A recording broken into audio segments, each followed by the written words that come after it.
Hello there, and welcome to the Sleepy Science Channel. Tonight, we are exploring the vast and intricate relationship between mind and body, the living partnership that shapes every thought, every movement, and every feeling you have ever felt. This is the story of how perception becomes reality, how signals race beneath your awareness, and how systems built for survival quietly guide your days and nights. The mind is not confined to the brain, and the body is far more than a vehicle that carries it. They speak constantly through electrical whispers, chemical messengers, and deeply rooted rhythms shaped by evolution. From the way stress alters the immune system to how breath can influence emotion, this hidden dialogue is always unfolding, whether you notice it or not. In this journey, we will drift through surprising connections, ancient reflexes, and modern discoveries that reveal just how amazing the human body really is. This is a world where habits leave biological traces, where expectation can shape experience, and where awareness itself becomes part of the system. If you enjoy these gentle journeys, I invite you to like, subscribe, or share a thought below. It helps others find their way here too, one sleepy soul at a time. But for now, there is nothing you need to do. Let your body soften. Allow your breathing to settle into a slower pace. And allow your thoughts to drift with wonder as we explore the science that lives within you, every moment of every day. Let's begin. Your brain runs on about 20 watts, yet it builds your whole reality. That is roughly the power of a small light bulb, and it is enough to keep billions of cells alive, talking and coordinating. Most of that energy does not go to big, effortful thoughts. It goes to quiet maintenance, to keeping signals stable, to resetting chemistry after each message. Your brain is also hungry for oxygen and sugar, so your body protects it with constant blood flow and tight controls on what can enter. When fuel runs low, you feel it as fog, irritability, or slow reaction time, because the system is protecting essentials. And somehow, out of that steady burn, you get color, music, meaning, and a sense of being you. The power is modest, but the result is astonishing. A single breath can shift your nervous system in under a minute. Breath is one of the few body functions that runs automatically, yet still listens to you. When you lengthen and exhale, you change pressure in the chest, you influence blood flow back to the heart, and you nudge the balance between arousal and settling. Carbon dioxide also plays a central role. It is not only oxygen that matters. Your drive to breathe is strongly tied to carbon dioxide levels, and shifting that balance can change how urgent or spacious a moment feels. This is why a slow, deliberate breathing pattern can soften a racing heart, loosen a tight throat, and steady, trembling hands. It does not erase problems. It changes the platform your brain is standing on while it meets them. One breath is a small action. The body treats it like a signal. Your blind spot vanishes because your brain paints it over. Each eye has a place where the optic nerve exits the retina, and that spot has no light-sensing cells. It should look like a hole in the world, yet you never see it, because the brain quietly fills the gap. It borrows information from the surrounding scene, and it compares signals from the other eye when both are open. The result feels continuous, like a flawless photograph. This is a clue about perception. The brain is not a passive screen. It is an active editor, always aiming for a coherent story. You can demonstrate the blind spot with a simple test on paper, and it can feel shocking when a dot disappears in plain sight. Then, the moment you stop testing, the gap closes again. The blind spot is always there. Your experience of it is not. The brain values stability more than perfect accuracy. Your gut and brain talk constantly, using nerves, hormones, and microbes. Your digestive system has its own dense network of neurons, and it sends streams of information upward about stretching, nutrients, and irritation. Hormones released during digestion can change appetite, energy, and even what sounds appealing. Then there is the microbial world. Trillions of organisms break down fibers you cannot digest alone, and they produce compounds that can influence information and signaling. Diet changes can shift that ecosystem, and stress can shift it too, which helps explain why worry can twist the stomach. This conversation is two-way. The brain can slow digestion during danger, and the gut can influence mood during imbalance. It is not that the belly thinks like a brain. It is that the body has multiple centers of intelligence that cooperate. When you listen to your gut, you are listening to biology. Small daily habits can reshape biology because you are always adapting. Your body is not built for one perfect day. It is built to respond to repeated signals. A brief walk, done most days, can change cardiovascular efficiency. A consistent bedtime can shift your hormone timing and sharpen morning alertness. A few minutes of stretching can alter joint comfort and movement confidence. A simple strength routine can increase resilience to everyday tasks like carrying groceries or climbing stairs. The key is repetition, because the body treats repeated choices as evidence about the environment. It invests where evidence points. Habits also shape identity. When you practice something daily, you begin to see yourself as the kind of person who does it, and that belief reduces friction the next time. The adaptations are not all visible at first. Some happen in blood chemistry, some in nerve sensitivity, some in immune balance. The change is quiet, then it becomes real. You are always adapting, which means you are always steerable, even by small choices. Placebo effects can change biology, not just feelings, in measurable ways. Expectation is not only a thought. It is a set of signals that can open or close whole pathways.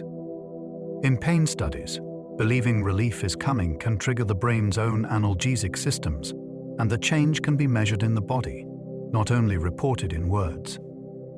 In some conditions, belief can shift heart rate, stress hormones, and immune markers, because the nervous system adjusts its predictions and prepares accordingly. The ritual matters too. A white coat, a careful explanation, a pill with a certain shape. These cues tell the brain what to anticipate. It is the mind using the body's control systems. It also has a shadow side. If you expect harm, symptoms can worsen through the same mechanisms. Placebo effects reveal something profound. Your brain is a pharmacist, and context writes prescriptions. Nocebo effects can worsen symptoms, simply from expectation and fear. If the brain expects harm, it can prime the body to notice discomfort and interpret it as danger. In medication trials, people taking placebos sometimes report side effects that match the warning label, including headaches, nausea, or fatigue. Expectation can sharpen attention toward bodily sensations, and attention can magnify them. Anxiety adds fuel, because a tense nervous system keeps scanning for proof that something is wrong. Learning plays a role too. If you once felt sick after a certain treatment or smell, the body can respond again before anything happens. How information is framed can matter. When risk is described in frightening language, people can feel worse. When it is described with calm clarity, symptoms may lessen. This is not a reason to hide risks. It is a reason to communicate them wisely. The brain protects you by anticipating problems, and sometimes that protection becomes the problem.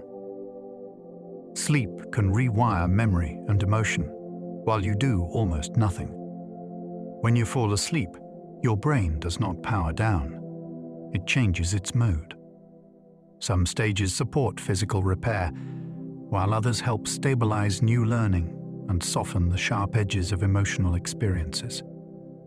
During the night, connections that were stressed by the day can be adjusted. Useful patterns can be strengthened, and noisy or redundant activity can be reduced, so the system is ready for tomorrow. Sleep also supports the cleaning systems that move waste products away from brain tissue, which is one reason long-term sleep loss is linked to cognitive trouble. If you have ever gone to bed confused, then woken with a clearer sense of what matters, you have felt this remodeling at work. You lay still. Inside, the brain is busy editing, sorting, and restoring. Your skin is a living barrier that constantly renews itself. Every day, the outer layers are quietly shed and replaced, so you are always wearing a fresh surface. The topmost cells begin life deeper down, then they migrate upward, flatten, and fill with tough proteins that resist tearing. By the time they reach the outside, they are more like protective tiles than living tissue. This renewal helps you recover from small scrapes without noticing, and it keeps countless microbes from moving in. Even the oils and acids on your skin matter because they shape which organisms can thrive there. When you get a blister, it is not a flaw. It is a rapid engineering response that adds padding where friction demanded it. Your skin is both armor and sensor, and it updates itself constantly to match your life. Your lungs have more surface area than your skin. Breathing feels simple, yet inside your chest is an enormous exchange surface folded into a compact space. Air travels down branching tubes until it reaches tiny sacs, where oxygen passes into blood, and carbon dioxide leaves it. The walls are thin, and the contact is intimate, because speed matters. Every heartbeat sends blood through that network, and every breath refreshes the air beside it. This is why lung health changes everything.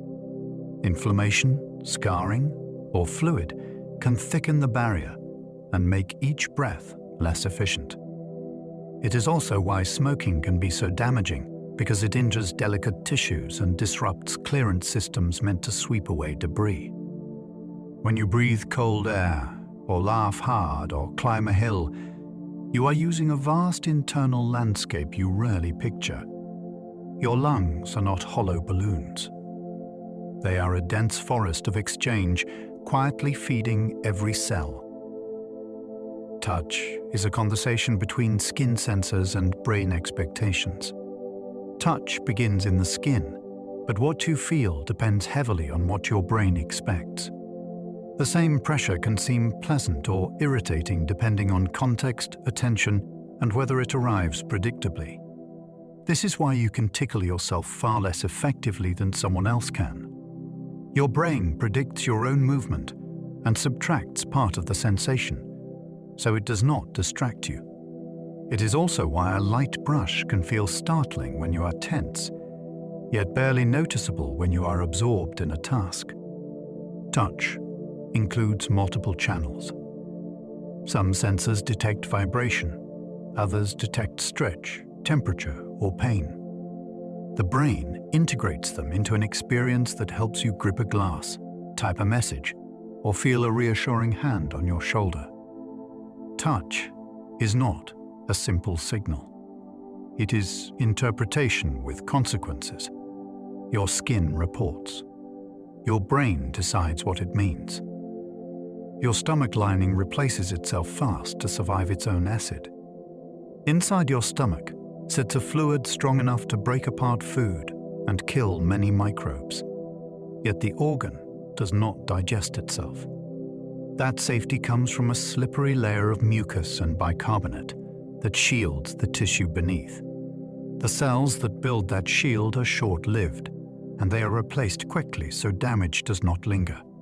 This is why irritation can flare when the protective balance is disrupted. Certain medicines, heavy alcohol use, or chronic infection can thin the defenses and let acid bite into the wall. It can begin as a dull burn, then become an ulcer that bleeds. When the lining is healthy, you rarely think about it. When it is injured, you suddenly notice how close your body works to the edge. Your stomach is a chemical reactor, and its walls are rebuilt like scaffolding in a storm. Your bones rebuild in response to the forces you place on them. Bone looks permanent, yet it is more like a construction site that never closes. Cells called osteoclasts break down old bone, and osteoblasts lay down fresh material in response to stress and strain.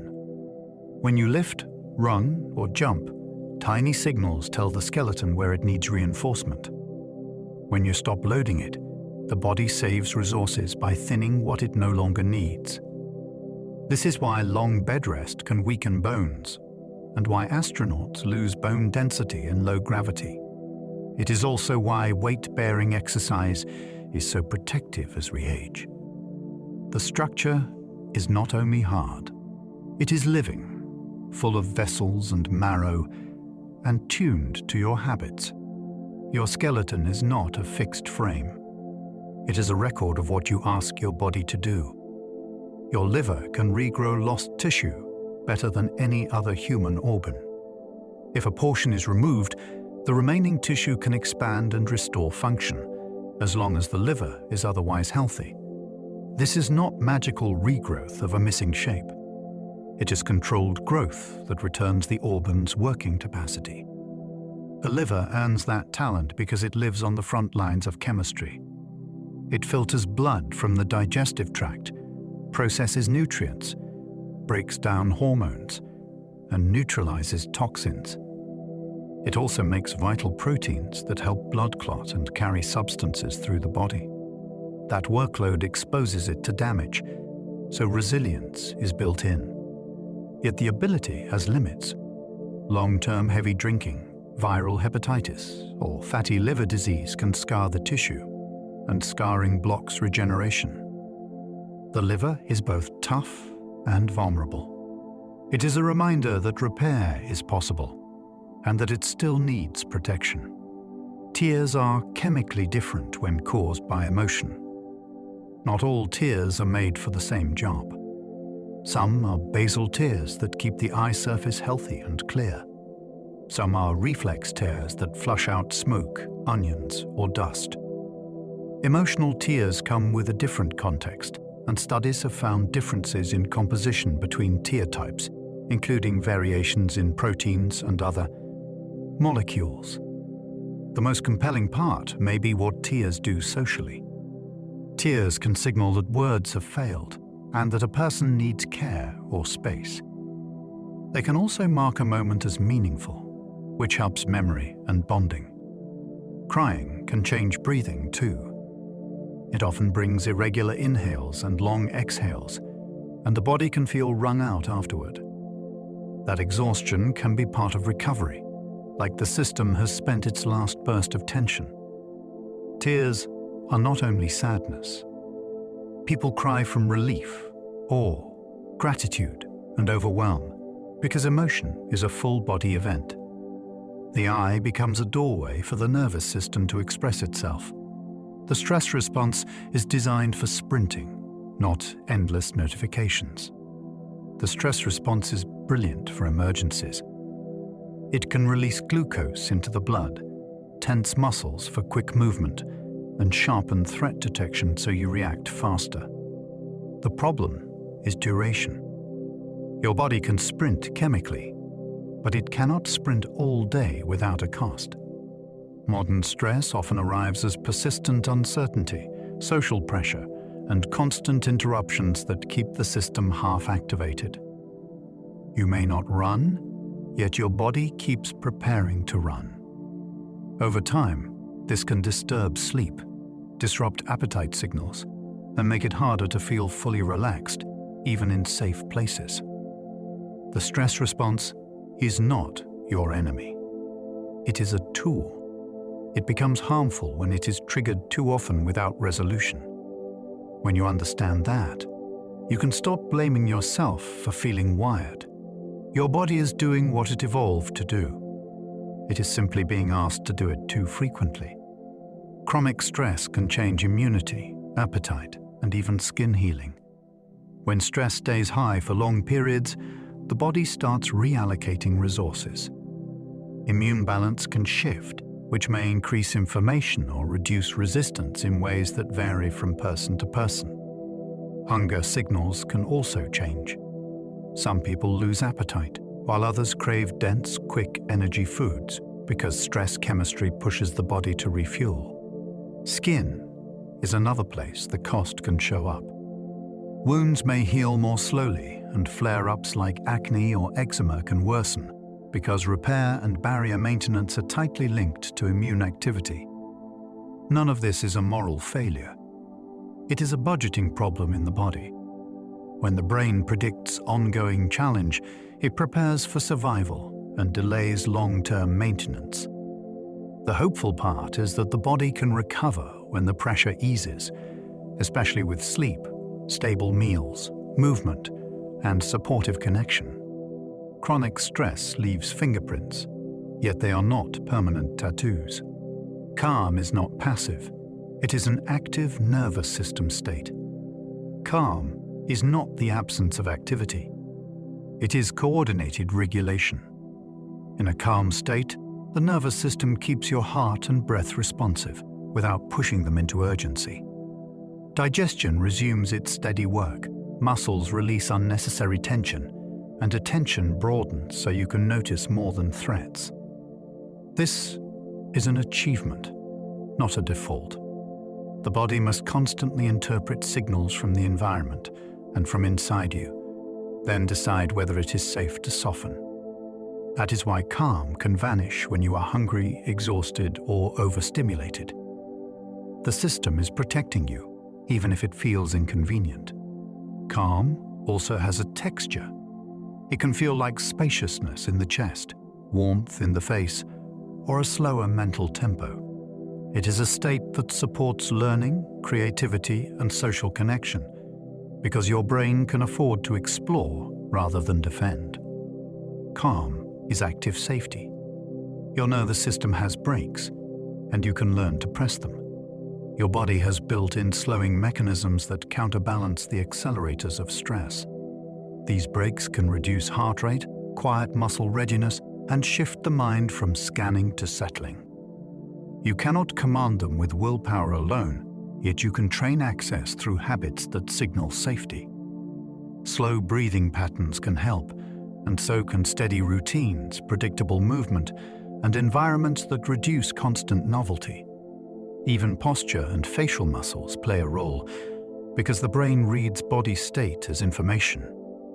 Over time, practicing recovery teaches your nervous system that it can return to baseline without danger. That learning is powerful, because many people live as if tension is the price of readiness. It is not. The best performers often recover quickly, then mobilize when needed. Learning to press the brakes does not make you passive. It makes you adaptable. It gives you choice over your state, rather than leaving it to whatever happens next. The vagus nerve links throat, heart, lungs, and gut to the brain. It is like a two-way highway that carries status reports from your organs and sends calming or activating instructions back. Signals rise from the stomach and intestines. Then the brain updates mood, energy, and even how safe the world feels. Signals travel downward too. When you face a threat, the vagus nerve can shift digestion, change breathing patterns, and alter heart rhythm within moments. This is why emotion can feel physical. A lump in the throat, butterflies in the belly, a racing chest. They are not metaphors. They are messages. Doctors sometimes use vagal maneuvers, like certain breathing techniques or gentle pressure, to influence heart rhythm in specific cases. It is a reminder that the nervous system is not only in your head, it is woven through your body, always listening, always adjusting. Slow exhalations tend to cue safety signals in the body. When you breathe out slowly, you are not only moving air, you are changing the pressure inside your chest, and that influences how blood returns to the heart. Sensors in your vessels notice those shifts, and the brain interprets them as information about state. A longer exhale often supports the branch of the nervous system, but steadies heart rhythm and reduces alarm. Many people feel this as a softening in the shoulders or a loosening in the jaw, even before thoughts settle. It can be especially useful during anxious spirals because it gives your body a concrete signal that the emergency is passing.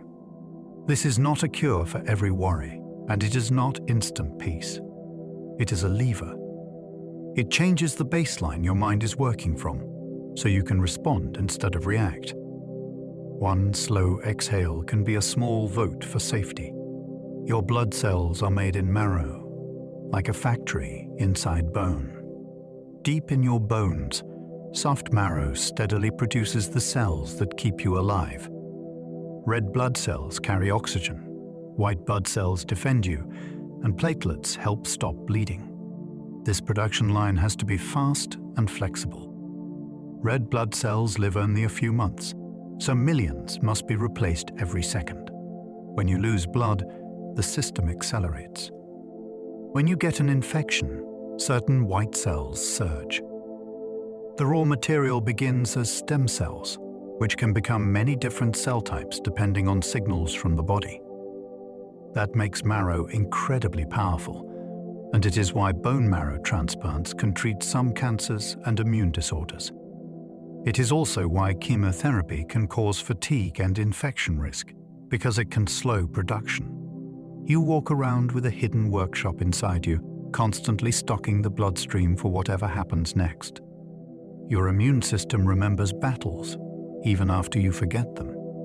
After an infection, your body does not simply return to baseline. It keeps a record. Specialized cells that recognize the invader can persist for years, sometimes decades, ready to respond faster the next time. Some of these cells circulate, while others take up residence in tissues that often meet the outside world, like the lungs and gut. This memory is not a scrapbook.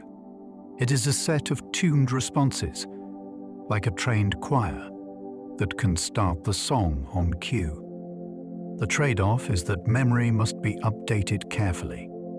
New threats arrive, old ones fade, and the system has to balance readiness with restraint. When that balance slips, you can get unnecessary inflammation or misdirected attacks. When it works well, you can be exposed again and barely notice. Your mind forgets countless details. Your immunity keeps receipts. Your heart can learn patterns and then signal your brain to change. Your heartbeat is not metronomic.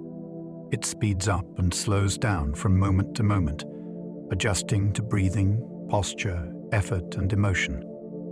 Over time, your cardiovascular system learns your routines, like when you usually climb stairs or wake up. It prepares in advance by shifting blood pressure and circulation, often before you form a clear thought. Inside your arteries, pressure sensors send constant updates upward, and your brain uses those signals to tune alertness and mood. When the rhythm is steady and adaptable, many people feel calmer and clearer. When it is strained or chaotic, anxiety can feel louder, even if nothing is wrong in the room. This is part of why slow movement, steady sleep, and recovery matter. Your senses predict the present because the brain receives the world with a slight delay. Signals from the eyes, ears, and skin take time to travel, and the brain takes time to interpret them. That delay is small, yet it matters. If you waited for perfect information, the world would always feel slightly behind. So the brain does something clever. It predicts what is about to happen, then it corrects course when reality disagrees. This is why you can catch a ball, understand fast speech, and step off a curb without thinking through every calculation. It is also why illusions work. When the prediction machinery is fooled, you experience a confident error. In daily life, this prediction can be protective. It helps you notice a moving car before you fully focus on it. It also shapes emotion. A body that expects threat will see danger sooner. Perception is not passive. It is active forecasting. Your heart beats on its own, thanks to built-in pacemaker cells. Even outside the body, a heart can continue contracting for a time because some of its cells generate rhythmic electrical signals automatically. In a healthy heart, the primary pacemaker sets the tempo, and waves of electricity spread through specialized pathways so the chambers squeeze in an organized sequence. That timing matters because pumping is not just strength. It is choreography. When the wiring is disrupted, the rhythm can become chaotic and blood flow can drop fast. Modern pacemakers can step in and keep a steady beat, but the original design is already astonishing. Your heart does not wait for your brain to remember it. It carries its own metronome. And it adjusts moment by moment, speeding with exertion, slowing with rest, responding to hormones, temperature, and emotion. The beat is automatic, yet it stays in conversation with the rest of you. Tiny valves in your veins keep blood moving uphill against gravity. When blood returns from your feet to your heart, it faces a simple challenge. Gravity pulls it down. Veins solve this with one-way valves that open as blood moves upward, then close to prevent backflow. Your muscles help too. Each step squeezes the veins like a pump, pushing blood past the next valve. If valves weaken, blood can pool and stretch the vein walls, which can lead to varicose veins and aching legs. Long periods of standing make the problem more obvious, while walking often helps. This is also why compression socks can be useful, because they support the vessels from the outside. It is an elegant system built for a life in motion. Your body assumes you will move through the world, and it turns your own footsteps into circulation support. Gravity never stops, and neither does this quiet engineering. You can feel pain without damage, and damage without pain. Pain is not a direct readout of injury. It is the brain's protective decision, built from many signals and shaped by context. A paper cut can feel enormous because the brain treats the hand as precious. A serious injury can feel strangely distant during shock or intense focus, because survival may demand action first. Soldiers have reported major wounds that barely registered until later, while chronic pain can linger long after tissues have repaired. The nervous system can become sensitized, turning the volume up on normal sensations. Fear, uncertainty, and past experience can also raise that volume, while safety and trust can lower it. This is why modern pain science cares about the whole person, not only the site of damage. Pain is real. It is also a living interpretation. Most of your experience of yourself happens outside awareness, and you only hear the summary. Before you notice a choice, your brain has already filtered a flood of inputs, compared them to memory, predicted outcomes, and selected a likely response. Awareness often arrives like a narrator, receiving the result and stitching it into a story that feels continuous. You can see this in everyday life. You drive a familiar route, and suddenly realize you remember almost none of the last few minutes. You still stayed in your lane, followed lights, and avoided hazards. The work happened, yet your spotlighted attention was elsewhere. The same is true in conversation.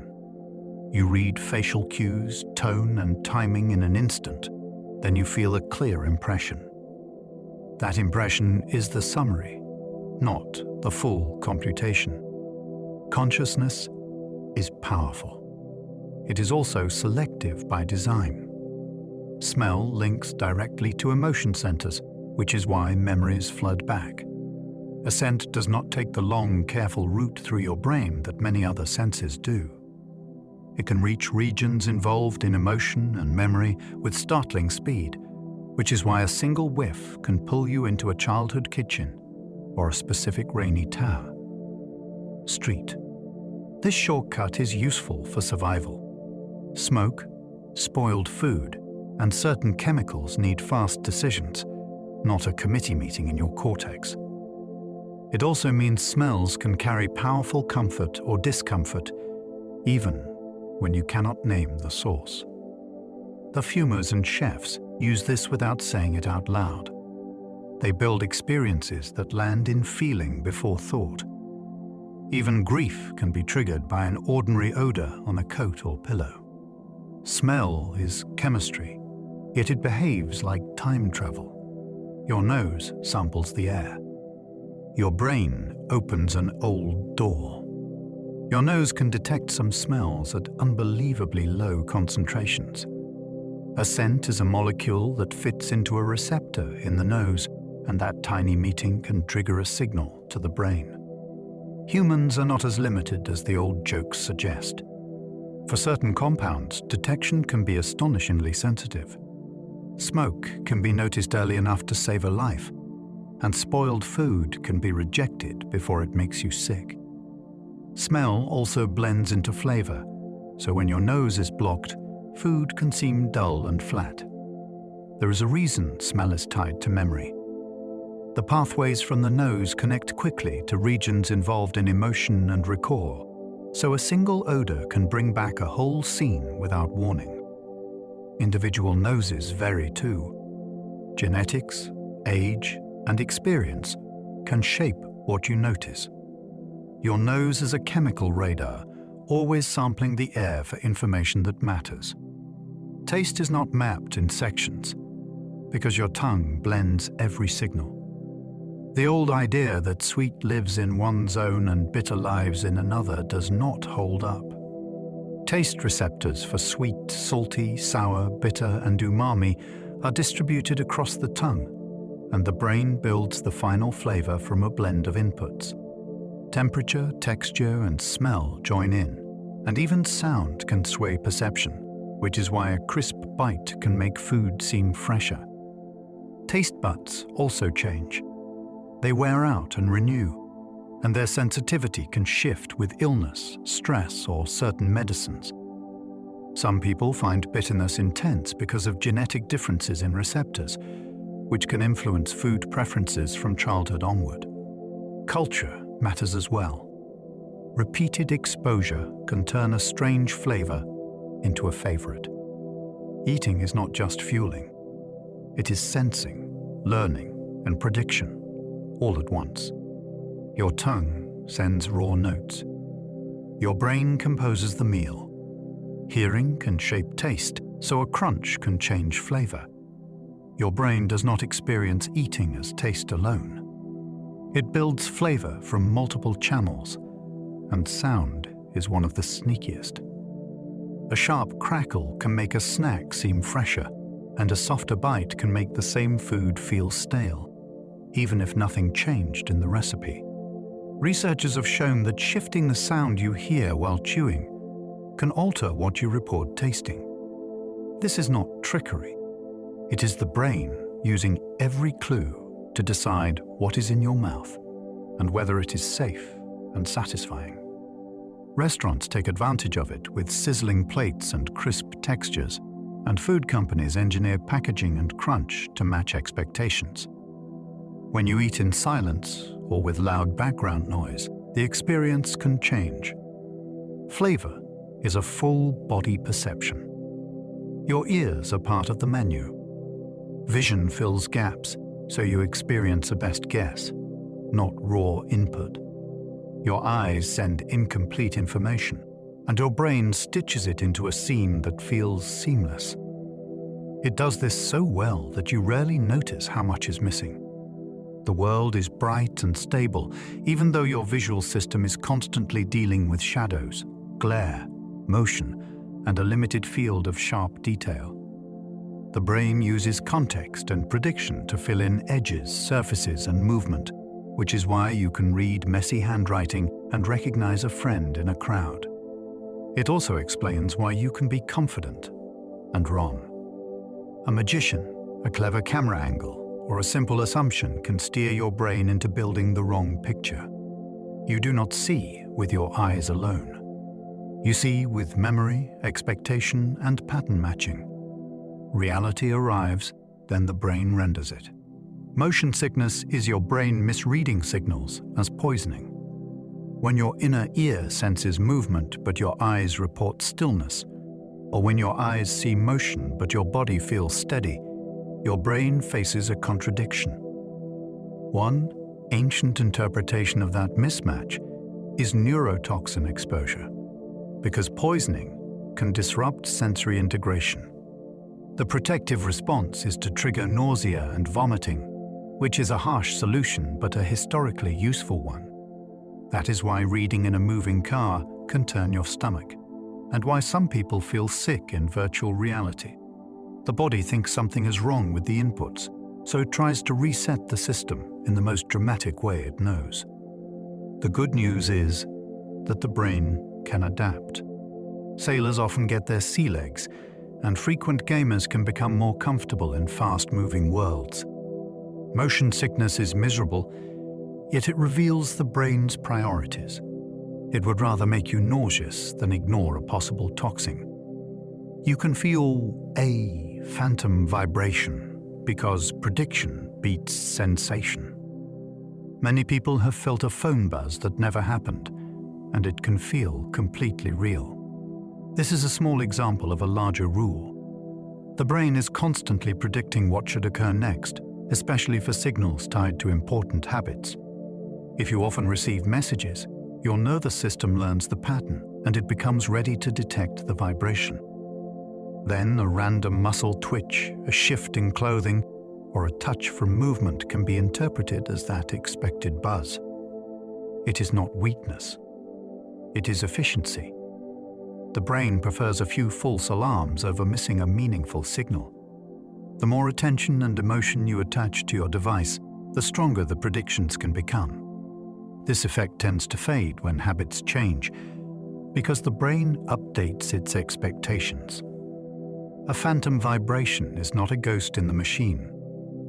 It is your own forecasting system, overshooting by a fraction. Your pupils reveal more than light levels, encoding effort and surprise.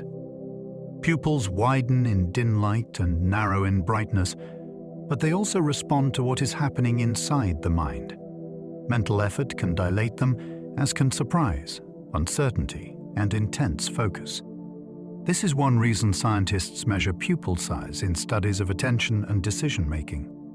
It is a visible window into arousal systems that prepare the brain to work harder. You can feel this in your own life. When something unexpected happens, your eyes seem to open, and your body leans in before you fully understand why. In conversation, pupils can change with interest and emotion, although they are not a lie detector. Many factors influence them, including fatigue, medication, and stress. Still, the link is real. Your eyes do not only adjust to the room, they adjust to meaning. The pupils are part of your nervous system's dashboard, shifting as your brain allocates energy and attention. Your eyes move in rapid jumps, and you never notice the blur. If your eyes slid smoothly across a scene, the world would smear. Instead, they move in quick jumps called saccades, landing on one point, then another, then another. During each jump, your visual system briefly suppresses perception, so you do not experience the blur that should occur. It is like a built-in editing trick that keeps reality stable. You can test this by watching someone else's eyes while they read. Their gaze does not glide. It hops from place to place. This strategy saves energy and boosts detail where it matters, because sharp vision is limited to a small central region. The brain chooses targets and stitches the snapshots into a continuous world. That stitching is why you can miss obvious changes when you blink or look away. You think you saw everything. You saw selected samples. The rest was assembled for you, fast and flawlessly most of the time. Your balance system can be fooled by a screen, not just movement. Your sense of balance is built from the inner ear, vision, and body position signals, and the brain must combine them into one story. A large moving image can dominate that story. When a screen shows rapid motion, your eyes report movement, even if your inner ear reports stillness. That conflict can create dizziness, nausea, and a floating sensation. It can also create the opposite. A simulator that moves your body while showing a stable horizon can feel strangely wrong. Designers of games, rides, and virtual reality spend huge effort reducing this mismatch because it can pull people out of the experience or make them sick. Your balance system is not flawed. It is doing its job with the information available. It evolved for forests and open skies, not scrolling tunnels and flickering frames. When the inputs align, balance feels effortless. When they disagree, the brain struggles to choose which world is real. Your brain spends more energy maintaining itself than thinking hard. Even when you stare at a blank wall, your brain is not idling. It is balancing ions across membranes, resetting signals after every message, and keeping networks ready to respond in a heartbeat.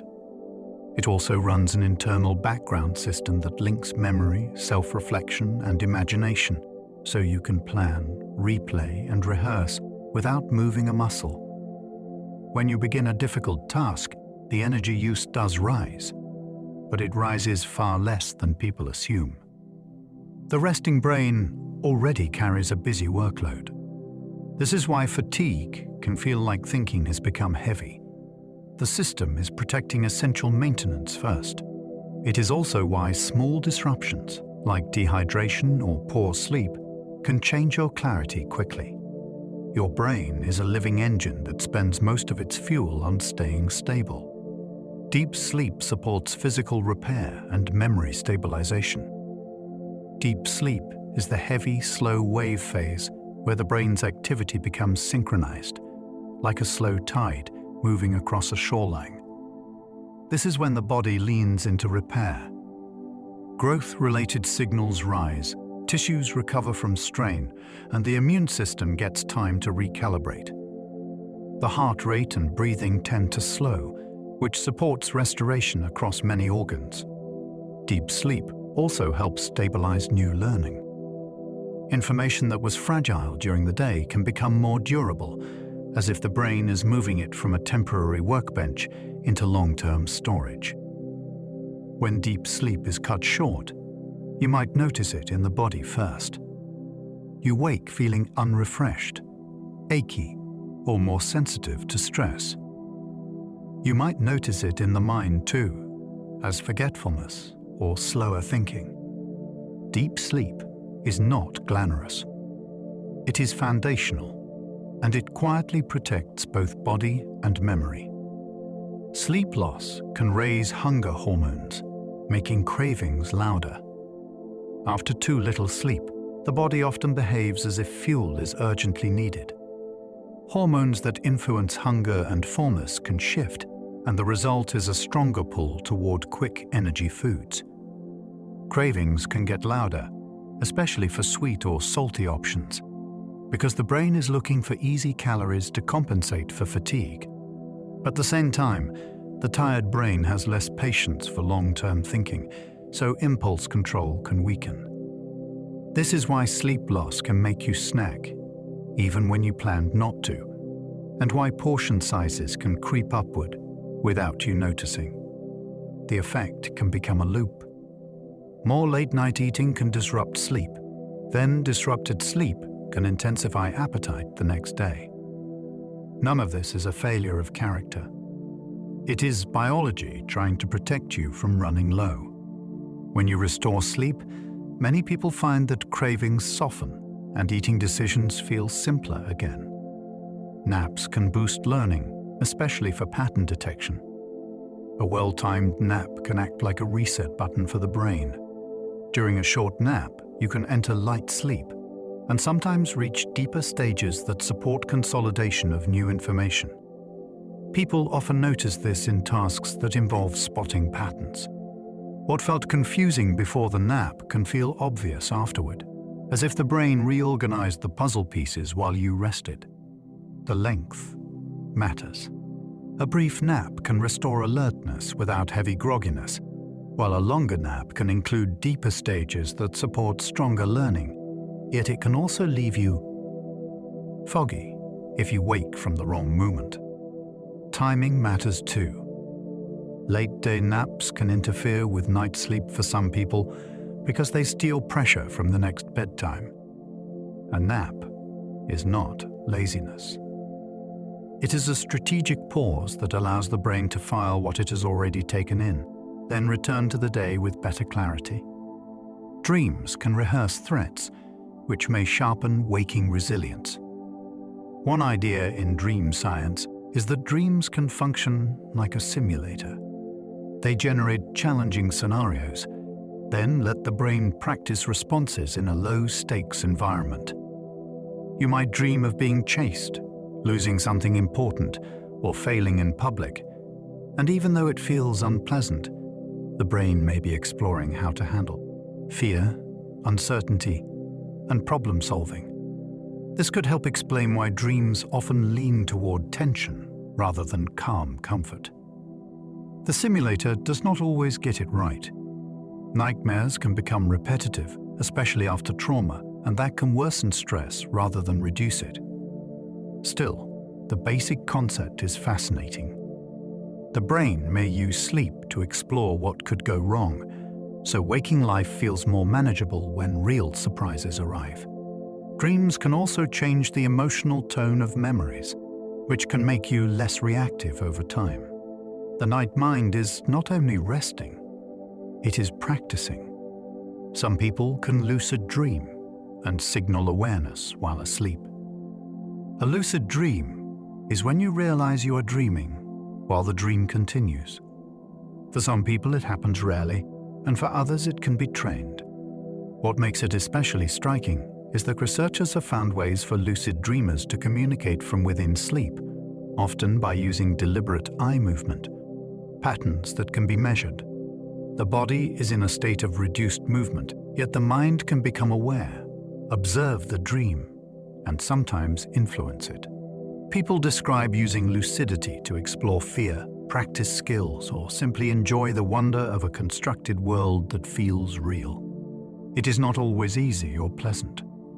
Becoming lucid can wake you up, and some people find the experience unsettling. Still, it reveals something deep about consciousness. Awareness is not a simple on or off switch. It can appear inside sleep, like a small lamp turning on inside a theater, while the dream continues to play.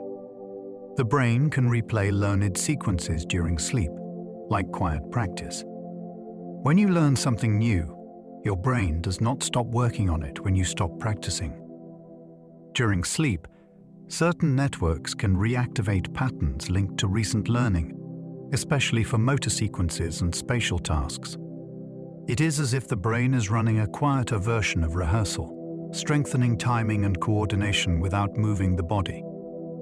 This may be one reason athletes, musicians, and students often perform better after a good night, even if they did not practice more. The benefit can show up in smoother execution, fewer errors, or faster recognition of the next step. The replay is not conscious, and it is not a perfect recording. It is a process of selecting what mattered and reinforcing it. Sleep can also help separate similar memories, which reduces confusion between them. When you cut sleep short, you reduce the time available for this internal practice. You train during the day, and sleep is where the training becomes durable. Your circadian clock is set by light, even through cloudy days. Inside your brain is a master timing system that coordinates daily rhythms, and light is its strongest cue. Special light-sensitive cells in the eye respond not for vision, but for timekeeping, and they send signals that help set sleep timing, alertness, and hormone. cycles. You do not need harsh sunlight for this. Even overcast daylight is usually far brighter than indoor lighting, so a morning walk can provide a strong "this is day I" message to the clock. In contrast, dim days indoors can blur that message, which can make sleep drift later and mornings feel harder. The clock also responds to consistency. Regular light exposure at similar times helps anchor the rhythm, while irregular schedules can make the system feel like it is constantly adjusting. This is why travel across time zones can be so disorienting. Light tells your body what time it is, and your body takes that information seriously.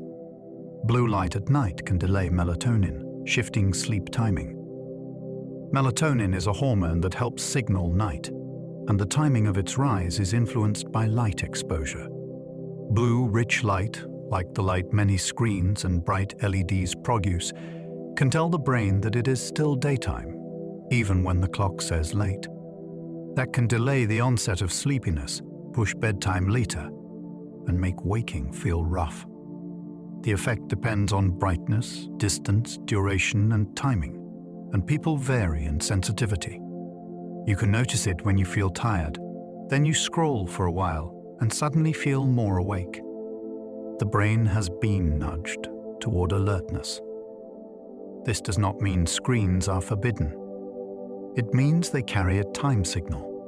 Warmer, dimmer lighting in the evening can help the body transition toward sleep, and bright light in the morning can help anchor the rhythm again. Your eyes are not only for seeing, they are also for setting the clock. Breathing influences heart rhythms, which feed back into emotion. When you inhale, your heart rate tends to rise a little. When you exhale, it often drops. This natural pattern is part of how the heart and lungs coordinate, and it creates subtle changes in blood pressure that the brain continuously monitors. Those signals do not stay in the chest. They help shape alertness, safety, and emotional tone. If breathing becomes fast and shallow, the heart pattern often becomes less flexible, and the brain can interpret that as strain. If breathing becomes slower and steadier, the heart pattern often becomes more adaptable, and the brain can interpret that as stability. This is why anxious feelings can ease after a few minutes of paced breathing. You are not only calming thoughts, you are changing the sensory evidence your brain receives from the body. Emotion is partly a story about what is happening inside you. Breath can change the pot. Meditation can change brain networks tied to rumination and attention. Meditation is not a single technique. Some practices train attention on one target, like breath or sound. Others train open awareness, where you notice whatever arises without chasing it. Over time, many practitioners report a quieter loop of repetitive thoughts and a greater ability to return to the present when the mind wanders. Brain imaging studies suggest that practice can alter activity and connectivity in networks involved in self-focused thinking and distraction while strengthening GAR. Control networks that help you choose where attention rests. The change is not mystical. It is training. When you repeatedly notice a thought and release it, you are rehearsing a new response. Instead of being pulled by every mental headline, you learn to watch the headlines pass. The benefits are not always immediate. Some days feel restless. Still, practice builds familiarity with your own mind, and familiarity can reduce fear. Neurons talk with electricity, but also with chemicals crossing tiny gaps.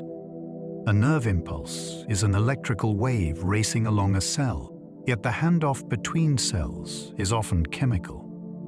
At the meeting point, one neuron releases molecules that drift across a microscopic space, then bind to receptors on the next neuron. That binding can excite, quiet, or fine-tune the receiving cell, depending on the receptor and the chemical. This is how the same signal can mean go, stop, or wait. It is also how many medicines work. They change how those chemical messages are released, cleared, or received. The incredible part is the scale. A single neuron can connect to thousands of partners, and the balance of signals across those connections shapes mood, movement, and thought. Electricity carries the message fast. Chemistry adds nuance, memory, and control. Your mind lives in that handshake. Stress hormones can sharpen memory, or scatter it, depending on dose. In a sudden crisis, stress chemicals can make the world feel vivid. Your senses tighten, your attention narrows, and your brain tags the moment as important. That can help you remember central details, like the sound of breaking glass or the shape of an oncoming car. But when stress is too high, or when it lasts too long, memory can become patchy. You might forget names, lose track of steps, or walk into a room and blank on why you went there. The brain is shifting priorities. It is choosing fast action over broad reflection. Over time, chronic stress can make it harder to form new memories because the system is spending resources on vigilance. This is why supportive environments matter for learning. A little pressure can focus you. Too much can fracture the scene. Stress is not one switch. It is a dial, and the setting changes what your brain can hold. Some brain cells insulate signals, like biological wiring. In many circuits, nerve fibers are wrapped in a fatty coating that acts like insulation. This wrapping allows signals to travel faster and more reliably, and it helps distant regions coordinate with tight timing. Without it, messages can leak, slow, or arrive with less precision. The cells that build this insulation do not merely sit there. They respond to activity, which means the brain's wiring can be tuned by use. When circuits are practiced, the pathways can become more efficient, like a well-maintained road that makes travel smoother. When insulation is damaged, coordination can suffer. Movements can become shaky, and sensations can feel distorted, because timing matters as much as strength. It is easy to picture the brain as grey matter alone. In reality, much of its power comes from the white matter that connects everything and keeps the conversation crisp. Your brain prunes connections, which is why childhood learning feels easy. A child's brain builds a huge web of connections. Then it begins trimming. The trimming is not loss for its own sake. It is optimization. Connections that are used repeatedly tend to strengthen, while connections that are rarely used tend to fade. This process helps the brain become efficient at the skills and sounds of its environment. It is one reason children can soak up accents, rhythms, and patterns with remarkable ease. The brain is building a model of the world it expects to live in. Pruning also helps reduce noise, because too many competing pathways can make signals less stable. It is not that adults cannot learn. Adults can learn deeply. The difference is that adult brains often need more repetition to convince the system that a new pathway is worth keeping. Childhood learning feels effortless because the brain is still deciding what to preserve. Practice changes the brain's structure, not just its skill. When you repeat a skill, you are not simply getting better at the same task. You are reshaping the system that performs it. Networks that fire together can strengthen their connections, and supporting cells can adjust the local environment so signals travel more smoothly. Over time, the brain can devote more resources to what you practice and less to what you neglect. That is why a pianist can feel keys as familiar terrain, and why a new driver can become calm in traffic that once felt overwhelming. Practice also changes what feels difficult. Tasks that used to require full attention can become more automatic, which frees your mind for higher-level choices. The most surprising part is that practice can work even when it is slow and imperfect. Consistency matters more than intensity. Your brain learns from repetition, and it builds you a new normal. memory is reconstructed. So each recall subtly edits the story. A memory is not pulled from a vault like a file. It is rebuilt each time you remember, using stored fragments plus what you currently believe, feel, and expect. That rebuild is why two people can share an event and later tell different versions with complete sincerity. It is also why a detail you hear afterward can slip into what you remember, especially if it fits the story. The brain values meaning and usefulness over perfect recording.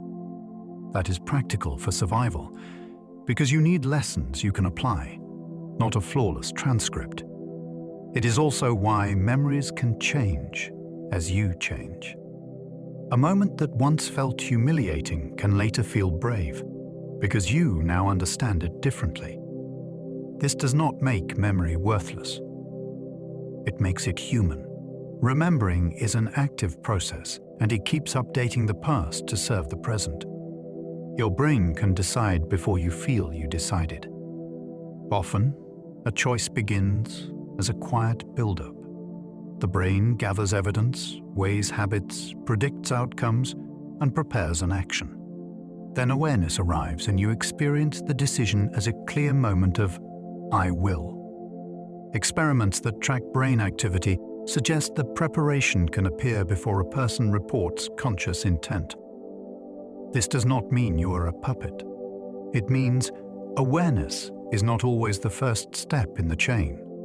Much of decision-making is preparation, and preparation can run below the surface.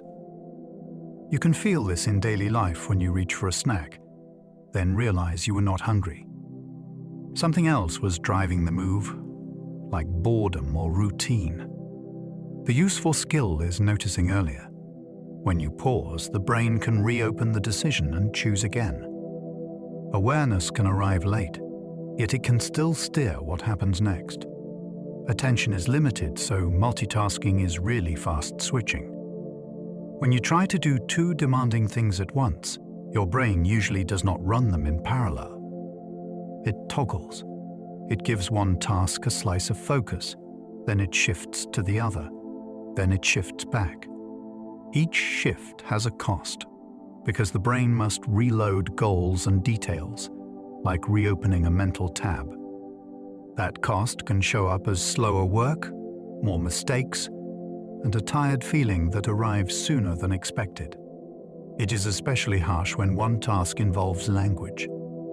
Talking while reading or texting while planning can make both worse. Some combinations do work better. Walking and thinking can coexist, because walking can become automatic. But two tasks that both need conscious control will compete. The brain is not failing when it struggles with multitasking. It is protecting quality. Attention is a spotlight, not a floodlight. When you spit it too often, the scene grows dim. The brain rewards curiosity with chemistry that nudges you to explore. Curiosity is not just a personality trait. It is a biological state that prepares you to learn. When something feels interesting, the brain can release chemicals that increase motivation and make new information stick more strongly. You feel it as a small pull forward, a desire to know what happens next. That pull can change how you remember, because learning becomes linked to reward. Curiosity also helps you tolerate uncertainty. Instead of feeling only discomfort at not knowing, you feel a spark that makes the gap inviting. This is why a mystery can keep you awake, and why a good question can make a lesson feel effortless. Curiosity is not endless. It fades if the topic feels threatening or pointless. But when the environment feels safe and meaningful, curiosity becomes a quiet engine for growth. Your brain is designed to chase understanding, because understanding improves survival. Dopamine is about learning and wanting, not simple pleasure. When something turns out better than expected, dopamine helps your brain mark the moment as worth repeating. It is less like a happiness chemical and more like a teaching signal. It says, pay attention, this matters. That message can attach to a song, a snack, a compliment, or the glow of a notification. Over time, cues begin to spark wanting before the reward even arrives. You can feel it as anticipation, a pull toward the next bite or the next scroll. This is powerful for learning skills too. Small wins can keep you practicing, even when progress is slow. The same system can be hijacked by addictive patterns, because the brain keeps chasing the promise. Dopamine does not guarantee satisfaction. It drives pursuit. It helps explain why you can crave something you do not truly enjoy once you get it. Serotonin shapes mood and flexibility, but also digestion and gut motion. Serotonin is often discussed as a mood chemical, yet much of it is made in the gut, where it helps coordinate the steady waves that move food along. That means your emotional life and your digestive life share chemistry, even if they feel like separate worlds. Serotonin also helps the brain shift gears. It can support patience, impulse control, and the ability to step back from a single narrow thought. When serotonin signaling is disrupted, some people feel stuck, either in rumination or in restless agitation. This is one reason changes in sleep, diet, illness, or long-term stress can ripple into mood. It is not that the gut contains hidden thoughts. It is that the body uses shared messengers across systems. The same molecule can influence appetite, bowel movement, and emotional tone, because the brain and body are one coordinated network. Adrenaline prepares the body in seconds, long before thoughts catch up. Adrenaline is your rapid response fuel. It can surge when you hear a sudden crash, when you slam on the brakes, or when you step on stage and the room goes silent. In moments, it raises heart output, redirects blood toward working muscles, and releases stored energy so you can move now. It also changes what your brain prioritizes. You may notice time feeling strange, or your focus narrowing to the one thing that matters. Digestion and fine detail tasks become less urgent because the body is betting on action. Afterward, you might shake or feel drained because the system overspent its emergency budget. Adrenaline is not a sign you are weak. It is ancient preparedness. It is your body treating a moment as important enough to mobilize everything, even before you have words for what is happening. Oxytocin supports bonding, but it also heightens attention to social cues. Oxytocin is sometimes called the bonding hormone, yet its deeper role is social focus. It can make faces more meaningful, voices more emotionally loaded, and touch more calming when it comes from someone you trust. It rises in moments of care, like holding a newborn, sharing warmth with a partner, or receiving comfort when you feel overwhelmed. It can also amplify group feelings. It may increase openness toward familiar people while sharpening wariness toward outsiders, because social safety has always mattered for survival. This is why trust is not only a choice, it is a body state. The same gesture can feel soothing in one context and threatening in another, and oxytocin is part of that interpretation. Bonding is not sentimental. It is biology shaping attention, memory, and emotional meaning, so you can navigate relationships with speed and sensitivity. Endorphins can mute pain and also change how effort feels. Endorphins are the body's internal relief system, released during stress, intense exercise, laughter, and some forms of excitement. They can reduce pain signals, which helps you keep going when stopping could be dangerous. They can also change effort itself, making the same workload feel more manageable. This is part of why a long run can shift from uncomfortable to strangely steady, and why people sometimes describe a buoyant calm after hard exertion. Endorphins do not erase reality. They change the brain's evaluation of it. That matters for survival, because endurance often depends on perception as much as muscle. The effect is personal. Some people feel it strongly, others less so, and it can vary with sleep, stress, and training. Endorphins remind you that the mind is not separate from the body. It is intertwined with the body's own pain and reward controls. Your body makes hormones on rhythms that follow light and sleep. Your hormones keep time. Many rise and fall on daily cycles that help you wake, eat, move, and recover.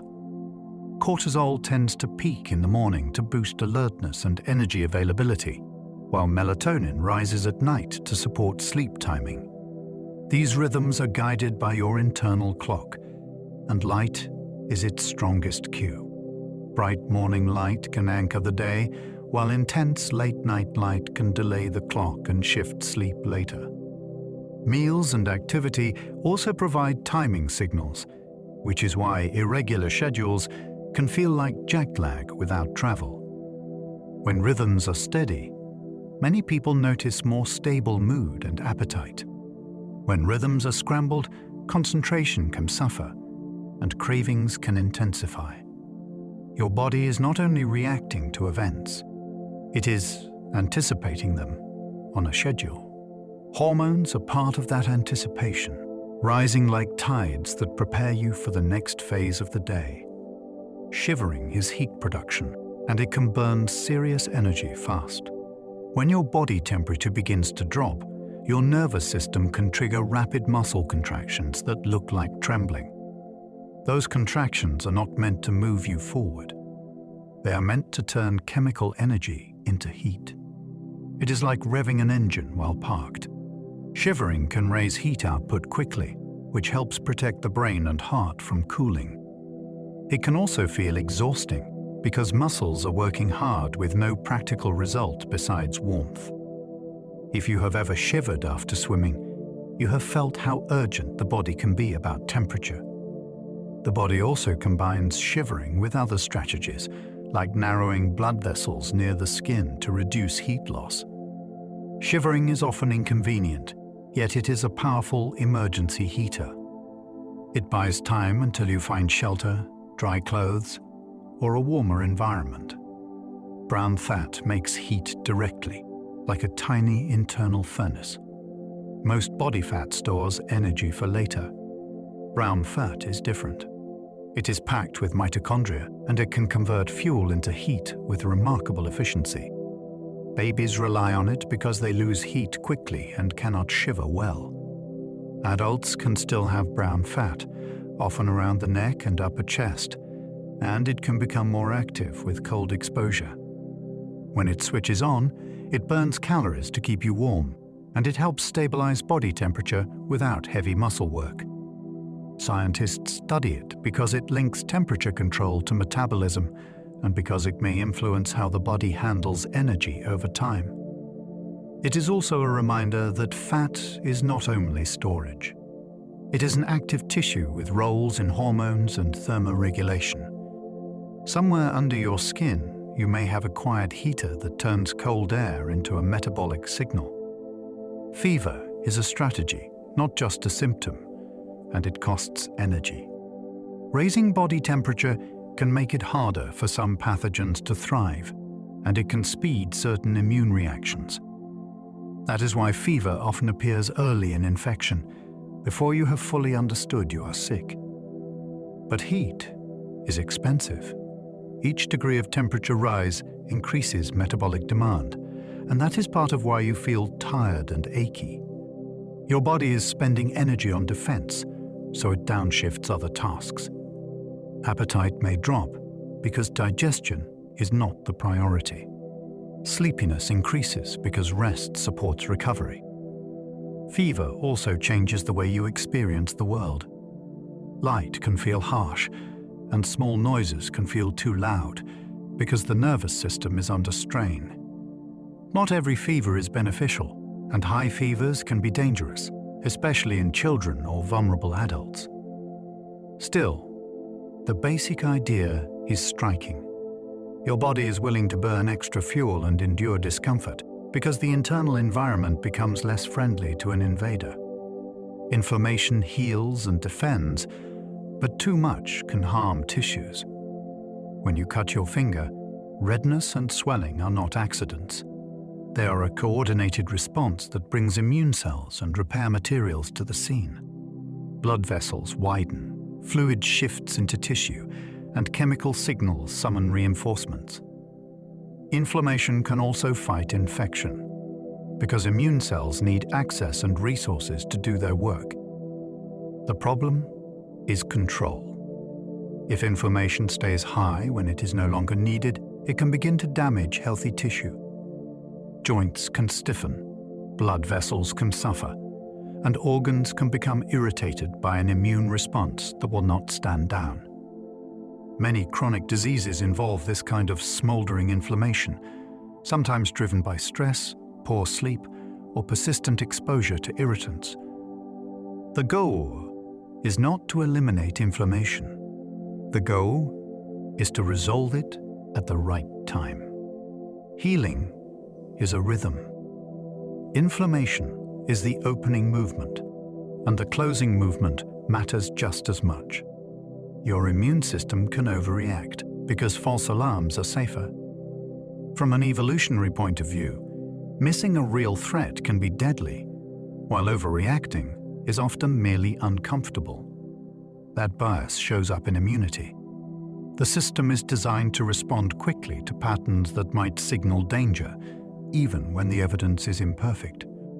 This is why you can feel sick and inflamed during a mild infection, and why recovery can include lingering fatigue after the invader is gone.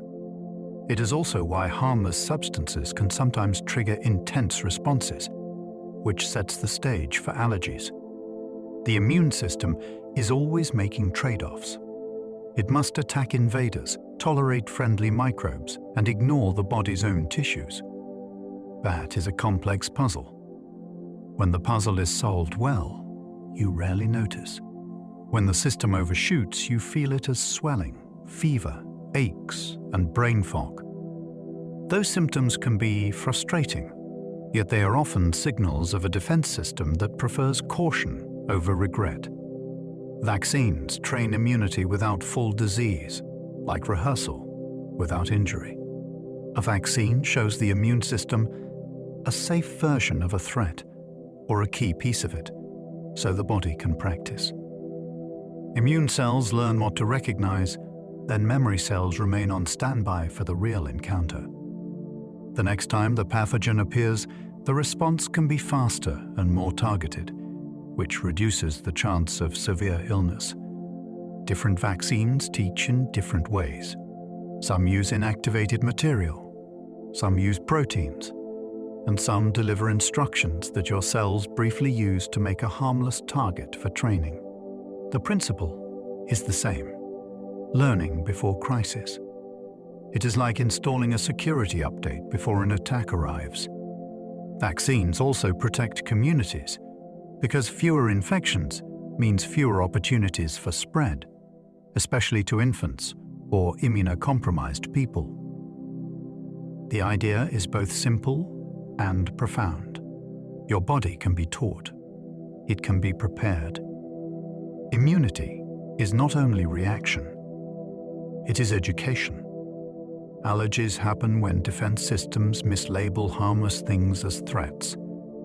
Pollen, peanuts, dust mites, and animal dander are not trying to infect you, yet the immune system can treat them like invaders. In many allergies, the body produces a type of antibody that triggers cells to release histamine and other chemicals. That release can cause sneezing, itching, hives, swelling, and breathing trouble. It is the body sounding an alarm that does not match the situation. Why would that happen? Part of the answer is genetics. Part is environment.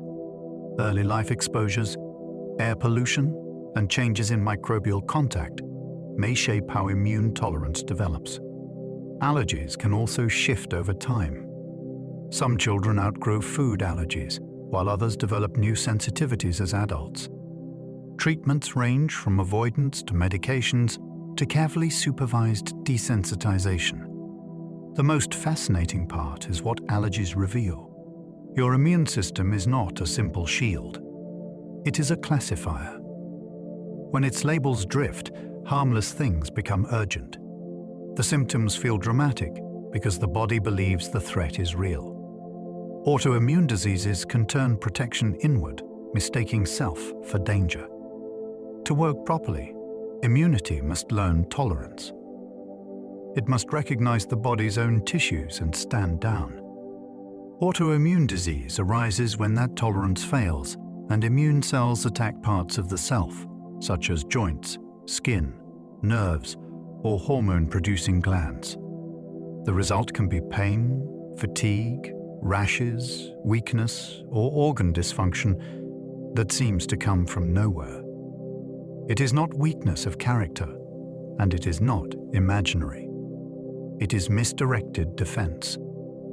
Genetics can increase risk, and infections can sometimes trigger autoimmune activity through confusion between microbial patterns and body tissues. Treatments often aim to reduce immune aggression while preserving enough protection to fight real infections. That balance is delicate. Autoimmune disease also shows how intertwined systems are. The immune system influences the brain through inflammation, and brain states influence immunity through stress pathways. The body is one conversation. In autoimmunity, the conversation becomes mistaken, and the message becomes harm. Your microbiome helps digest food, but also influences immune education. From the moment you are born, your immune system must learn a hard lesson. It has to attack true threats and tolerate helpful residents. The microbes living in your gut become part of that training environment. They help break down fibers into compounds your body can use, and they also provide steady signals that shape how immune cells mature.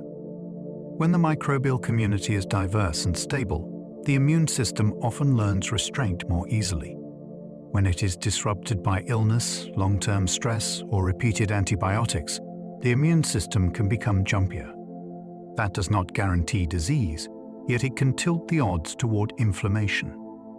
This is one reason early life exposures, diet variety, and recovery after infections can matter. You are not only feeding yourself, you are tending an ecosystem that helps teach your defenses what normal looks like. Some gut microbes produce molecules that act like neurotransmitter cousins. In your gut, microbes break down food and release small molecules that can influence nerves, immune cells, and the lining of the intestine. Some of these molecules resemble compounds your nervous system uses for signaling. They are not exactly the same as brain neurotransmitters, yet they can behave like relatives that speak a familiar language. They can influence how the gut moves, how sensitive it feels, and how much inflammation is present. Those gut changes then travel upward as messages through nerve pathways and circulating signals, shaping energy and mood. This is why a digestive upset can feel emotional and why calm days can change digestion. Scientists are still mapping which microbes make which compounds and how those compounds affect different people. The most mind-bending part is the direction of influence. Your thoughts affect your gut, and a microbial community can shift the body state that your thoughts ride on. Your appetite is controlled by hormones, not willpower alone. Hunger is not a simple empty tank feeling. It is a coordinated signal built from hormones, nerves, and the brain's predictions about what you need next. Ghrelin can rise before meals, almost like an appointment reminder. Leptin helps reflect longer-term energy stores, and it influences how satisfied you feel after eating. Other signals from the gut report stretching, protein, and fat. Then the brain decides whether to keep eating or stop. Sleep loss can make these signals noisier, which is one reason cravings can feel louder when you are tired. Stress can change appetite too, although it pushes different people in different directions. Understanding this is relieving. Struggle with appetite? is not a character flaw. It is a conversation between biology and environment. When you work with that conversation, habits become easier to build and easier to keep. Thirst often lags behind need, so you notice it late. By the time you feel clearly thirsty, your body may already be edging into dehydration. That is because thirst is partly a prediction system. The brain combines blood chemistry, blood volume, and even dryness in the mouth. Then it decides when to raise the alarm. During exercise or heat, you can lose water faster than the alarm rises, especially if you are distracted. Mild dehydration can show up as headache, low energy, or a cranky mood that seems unrelated. It can also affect concentration because the brain is sensitive to shifts in circulation and salt balance. Older adults can be especially vulnerable because thirst sensation can weaken with age.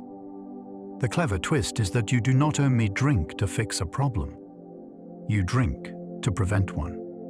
A steady habit of sipping water through the day can keep the system smoother, so thirst does not have to shout. Blood sugar swings can shift mood and focus surprisingly fast. Your brain relies on a steady supply of glucose, and it notices when that supply becomes unstable. After a very sugary meal, blood sugar can rise quickly, and the body responds by releasing insulin to move glucose into cells. If the swing is sharp, some people feel a crash later, with foggy thinking, irritability, or a sudden urge to smack again. This is not imagination. It is fuel management. When glucose availability feels uncertain, the brain shifts priorities towards seeking energy. Attention can narrow, patience can shorten, and small problems can feel bigger. Balanced meals that include protein, fiber, and healthy fats tend to slow absorption, which can smooth the curve and protect focus. Movement after eating can help too, because muscles can take up glucose efficiently. The lesson is simple and profound. Mood is not only psychology. It is also metabolism, and the two talk all day long. Muscles store glucose, which is one reason movement helps metabolism. Your muscles are not only for lifting and walking. They are one of the body's largest storage spaces for glucose, held as glycogen for later use. When you move, muscles pull glucose from the blood to power contraction, and that demand can improve how the body handles blood sugar over time. After a meal, even light activity can help route glucose into working tissue instead of leaving it circulating. This is one reason a short stroll after dinner can feel surprisingly good, even if it does not feel like exercise. Muscles also change with training. They can become better at storing glycogen and better at using fat alongside it, which supports steadier energy. The effect is not limited to weight. It is about how smoothly your internal fuel system runs. Movement is not only calorie burning. It is metabolic signaling, telling your body to invest in flexibility and storage capacity. Exercise signals growth factors that support brain health. When you exercise, your muscles and organs release chemical messages that travel through the bloodstream. Some of these signals encourage the brain to support learning and resilience. One well-known example is a growth factor linked to neuron health and synaptic change, which tends to rise with regular activity. Over time, exercise can support blood flow to the brain, improve sleep quality, and reduce inflammation, which all create a better environment for tkeen. Cognition. Many people notice the effect as a clearer mood after movement, even if the day felt heavy before. This is not only endorphins. It is also the brain responding to a body that is using itself. From an evolutionary perspective, this makes sense. A moving organism needs sharp senses, good memory, and quick decisions. The body rewards movement by investing in the brain. You are built to learn from motion, and the chemistry of exercise helps keep that learning machinery well supplied. Even short walks can reduce stress markers for many people. A walk changes more than your scenery. It changes your physiology. Your breathing becomes more regular, your muscles rhythmically contract, and your circulation shifts into a calmer pattern. For many people, that shift reduces stress hormones and lowers physical tension, even when the mind is still busy. The effect can be stronger outdoors, where light and distance cues help the brain relax its threat scanning. A walk also offers a simple psychological gift. It breaks the loop. Problems that feel enormous when you are trapped in one room can feel more workable when your body is moving through space. You do not need a perfect route or a long session. 10 minutes can be enough to take the edge off and reset attention. The key is consistency. A daily walk can become a reliable signal to the nervous system that there will be a recovery period. It is a small habit with wide reach. Strength training can improve insulin sensitivity, not just muscle size. When you challenge muscles with resistance, you create a demand for repair and adaptation. Part of that adaptation is metabolic. Trained muscles tend to become better at responding to insulin, which helps move glucose out of the blood and into cells where it can be used or stored. This matters for energy, for appetite stability, and for long-term health. Strength training also helps preserve muscle as people age, which can protect mobility and reduce injury risk. You do not have to train like an athlete. Even a few basic movements done regularly and progressed slowly can send the signal. The signal is build capacity. The body responds by upgrading tissue and improving fuel handling. It can feel empowering because the feedback is tangible. You lift, you recover, you get stronger. Underneath that visible change is an invisible one.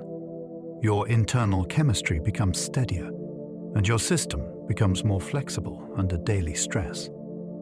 Your heart adapts to training by pumping more with each beat. With consistent aerobic training, the heart can become more efficient. The chambers can fill more effectively, and each contraction can push a larger volume of blood. That means your resting heart rate may drop, because fewer beats are needed to deliver the same circulation.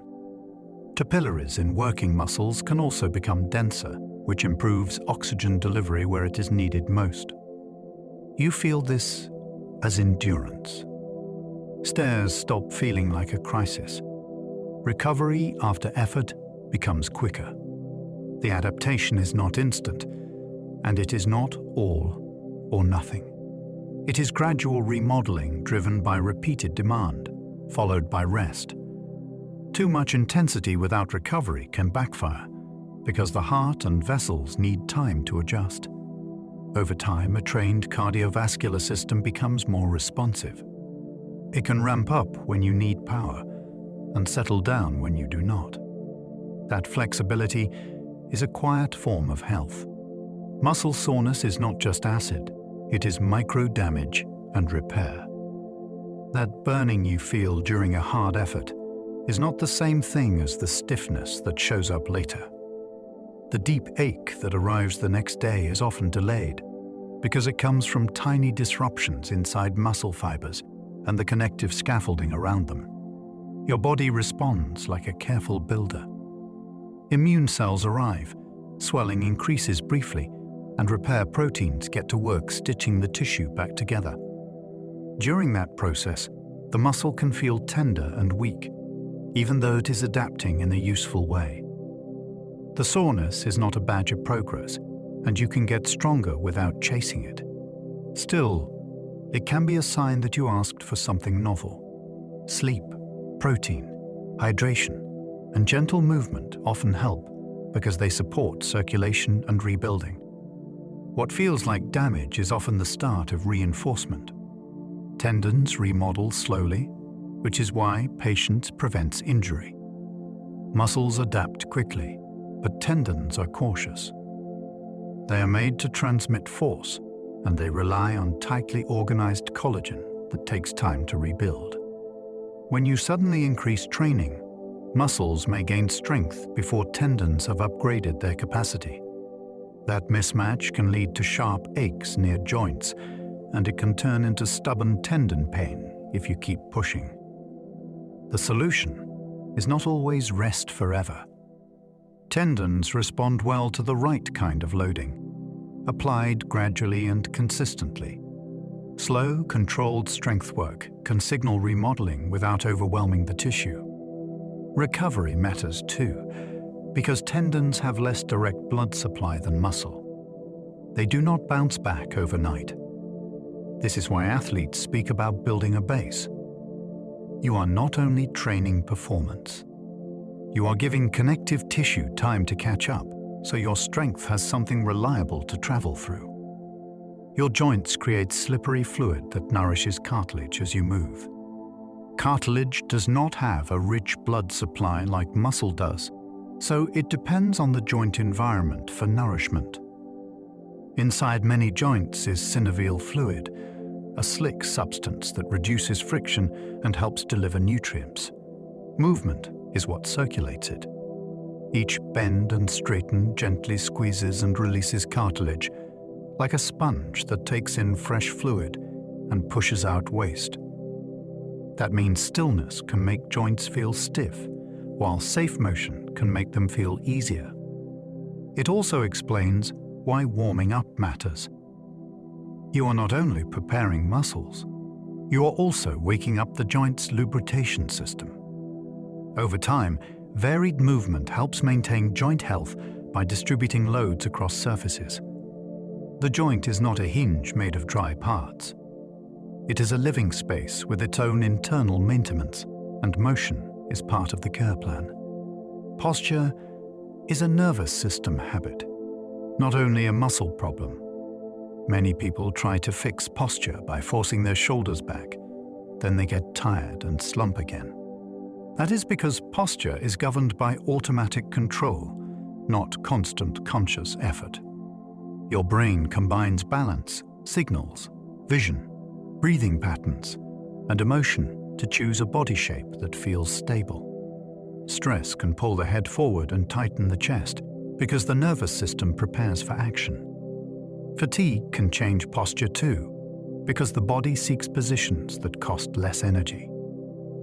Even confidence and social setting can alter how you hold yourself, often without awareness. Strength and mobility matter, but so does the system that decides what is safe to maintain.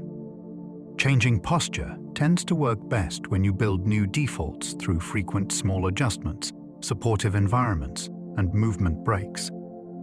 Your body is not misbehaving. It is following a learned pattern, and patterns can be retrained. Reflexes bypass the brain's thinking centers to save time.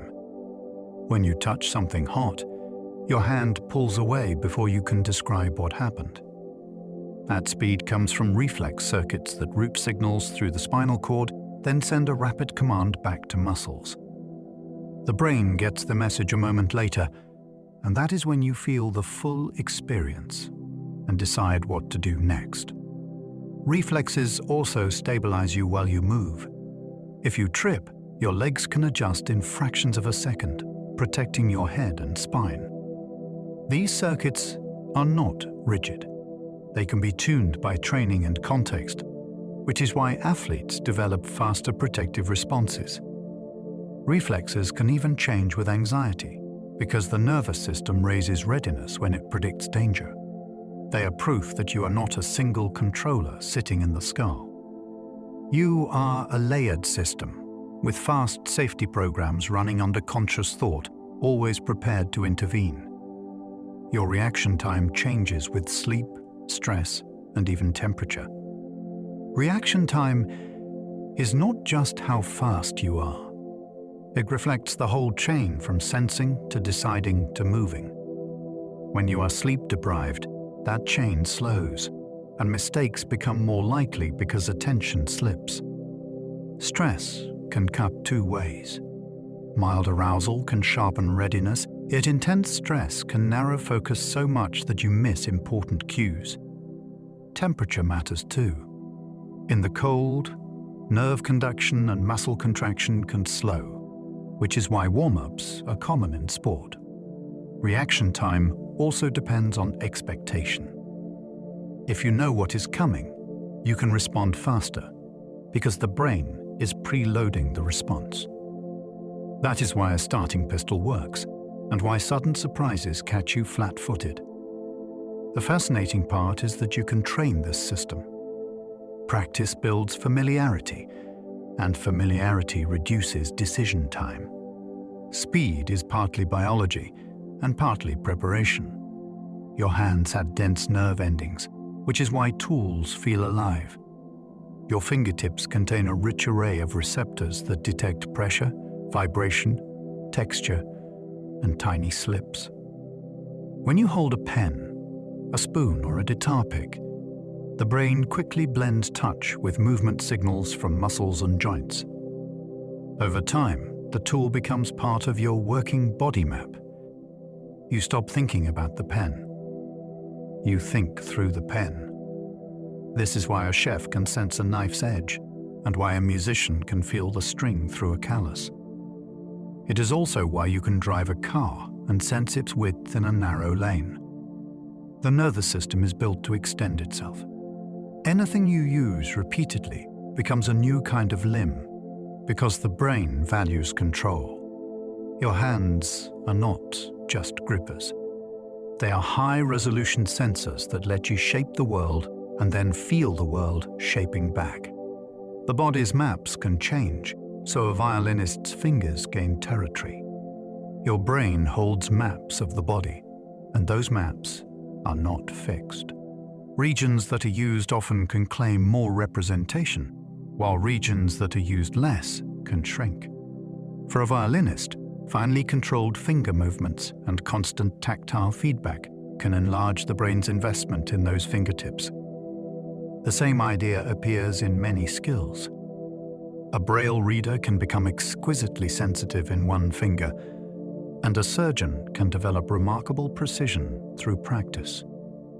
These changes help explain why skill feels like it moves into the body. What was once clumsy becomes smooth because the brain has allocated more resources to sensing and control. The map can also become distorted after injury or chronic pain, which can make a body part feel unfamiliar or hard to control. The hopeful message is that maps respond to training.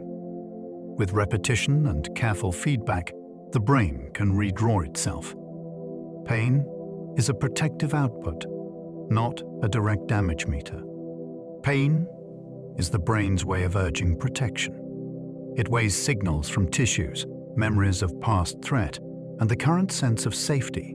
Then it produces an experience meant to change behavior. That is why a small injury can feel intense in a vulnerable place, and why the same stimulus can feel different depending on mood and setting. It is also why pain can spread. The brain may encourage guarding and stillness to prevent further harm, even if the original tissue problem is minor. This does not make pain imaginary. It makes pain purposeful. Consider how a sprained ankle hurts more when you step wrong. The timing teaches you what to avoid. Consider how pain can ease when you feel cared for. Safety changes the brain's estimate of risk.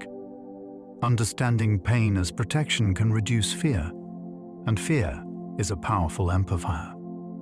When you treat pain as information, you can respond with curiosity instead of panic. Chronic pain can persist after healing because circuits stay sensitized. Sometimes the alarm system keeps ringing after the fire is out.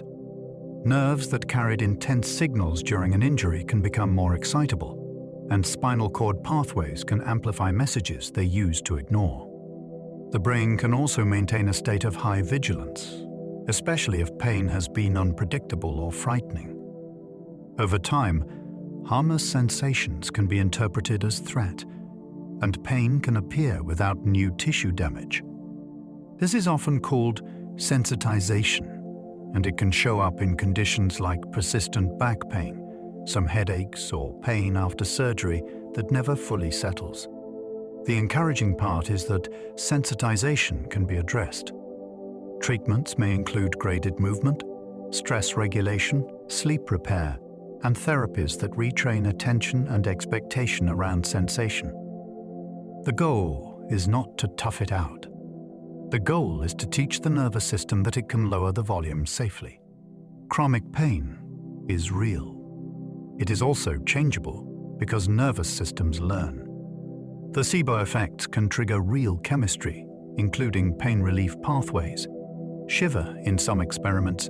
People report less pain after an inert pill, and their brains show changes that match the relief. One striking clue is that opioid-blocking medicines can reduce certain placebo pain effects, which suggests the body is releasing its own pain-dampening chemicals.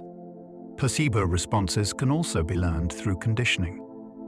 If a real painkiller has helped you before, the brain can start preparing relief when it notices familiar cues, even when the drug is absent. In Parkinson's research, expectation can sometimes shift movement and brain signaling for a short time, as if the brain is borrowing the idea of medicine to change output. There are even open-label studies where people are told the pill is inactive, yet some still improve. The lesson is not that symptoms are imagined. The lesson is that prediction can recruit real biology, and the body can respond to meaning as well as molecules. Blushing is involuntary, and it signals social awareness without words. Blushing can arrive like a wave, even when you would do anything to stop it. Tiny blood vessels in the face widen, and warm color rises into the cheeks, ears, and neck. It is controlled by the autonomic nervous system, so it does not wait for permission. People blush when they feel exposed, praised, embarrassed, or suddenly seen. What makes it fascinating is its social meaning. A blush can communicate, "I understand the moment, and I care about how I am perceived." That can soften conflict and rebuild trust because it signals that a social rule was noticed. Blushing also reveals how deeply the body treats belonging as a survival need. You can blush while alone because your brain can replay an audience in memory. Even the fear of blushing can trigger it because the system is sensitive to self-attention. Your face becomes a visible signal of inner awareness. Laughing changes breathing patterns, which can shift arousal and stress. Laughter is not only sound. It is a full-body breathing event.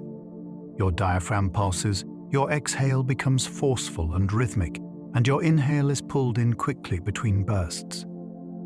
That pattern changes carbon dioxide levels, chest pressure, and heart rhythm, which can nudge the nervous system away from rigid tension. Many people feel a release afterward, as if the body has reset its posture and breathing. Laughter also arrives in groups for a reason. It synchronizes people. When a room laughs together, timing and breath begin to match, and social threat often drops. That can be powerful during stress, because the body reads safety through other humans. Some laughs are small, some are helpless, and some come with tears. All of them interrupt whatever narrow track your mind was running. Laughter is a biological detour that can lower intensity without needing a logical argument. It is your body changing state through breath. Your voice changes with mood, and listeners can detect it quickly. Your voice carries more than words. When you feel anxious, muscles around the larynx can tighten, breathing can become shallow, and pitch may rise. When you feel confident, tone often steadies and phrases lengthen because breath support is stronger. Sadness can soften volume and narrow the range of pitch, while excitement can make speech faster and more variable. Listeners pick up on these cues even when the language is unfamiliar, because the brain is tuned to human prosody. Babies respond to it long before they understand vocabulary, and adults can often sense tension in a single hello. This is why phone calls can feel intimate. You hear micro shifts that text cannot carry. Your voice also feeds back into you. Speaking slowly with fuller breaths can reduce the feeling of panic because breath is part of the signal. The voice is not only communication. It is physiology, emotion, and social perception braided together. Social rejection can activate physical pain networks in the brain. Being left out can hurt in a way that feels bodily, not only emotional, and brain research helps explain why. Regions involved in processing distress and discomfort can become active during social exclusion, as if the brain is using its pain alarm system to mark a social threat. From an evolutionary view, that makes sense. For much of human history, exclusion could mean loss of protection, food, and shared childcare. The body learned to treat rejection as urgent. This does not mean rejection is identical to a broken bone. It means the brain borrows overlapping circuitry to motivate action, like repairing a relationship or seeking support elsewhere. Rejection can also change attention. You may scan faces more intensely and interpret neutral cues as negative, because the system is looking for answers. The hopeful part is that belonging can soothe the same circuits. A kind message, a trusted friend, or a sense of community can reduce the sting. Social pain is real. It is biology defending connection. Touch from someone trusted can reduce stress responses measurably. A steady hand on your shoulder can change your body faster than a long explanation. Touch signals safety through nerve pathways that influence heart rhythm, breathing, and muscle tone. In some studies, holding a partner's hand during a stressful task is linked with lower threat-related brain activity and reduced physiological strain compared with facing the stress alone. This effect is not magic, and it is not universal. It depends on trust, consent, and context. An unwanted touch can do the opposite. When it is welcome, touch can act like co-regulation. Your nervous system borrows calm from another person's presence. That borrowing makes sense for a social species that survived through groups. Touch can also make pain feel smaller, not because the pain disappears, but because the brain's estimate of danger drops when support is near. This is why care in hospitals matters, and why comforting a child often begins with contact. Touch is communication that bypasses language, and it can quiet the alarm systems in the body. Loneliness can affect immunity, which is why connection is biological. Loneliness is not simply being alone. It is the sense that support is missing, and the body treats that as a stressor. Research links persistent loneliness with changes in immune function, including shifts toward higher inflammation and altered responses to infection. It can also affect sleep, because a vigilant brain rests less deeply, and poor sleep further strains immunity. Wound healing can slow under chronic social stress, which shows how connection reaches all the way into tissue repair. The mechanism is not one single switch. Hormones and nervous system signals shape immune cell behavior, and social threat keeps those signals activated. What matters here is not blame. It is understanding. When people feel disconnected, their bodies may be working harder in the background. Connection can take many forms, like family, friendship, purpose, community, or even a pet that provides reliable warmth and routine. The body does not treat belonging as optional. It treats it as protection. Compassion practices can reshape attention and emotional regulation over time. Compassion is not only an attitude, it is a trainable pattern of attention. When you practice wishing well for others, or when you intentionally notice suffering without turning away, you are exercising circuits involved in empathy, self-control, and perspective. Over time, this can change what grabs your focus. Instead of locking onto threat and irritation, the mind can become quicker to notice shared humanity and soften reactivity. Some studies link compassion training with reduced stress responses and changes in brain regions involved in emotion processing.